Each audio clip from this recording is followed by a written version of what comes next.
12 ঘন্টা ডিউটি করি ভাই, তারপর 12 ঘন্টা রেস্ট পাই, আর সেই 12 ঘন্টা আইসা গেম প্লে করি, তারপর একটা ভিডিও বানাই, আর সেই ভিডিওটারে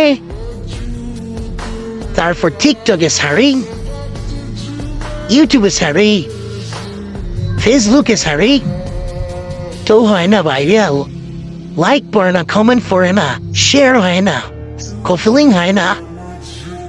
এত কষ্ট করি ভাই, তারপরও যদি এগুলো না হয়, যদি ভাইরাল না হয় ভাই,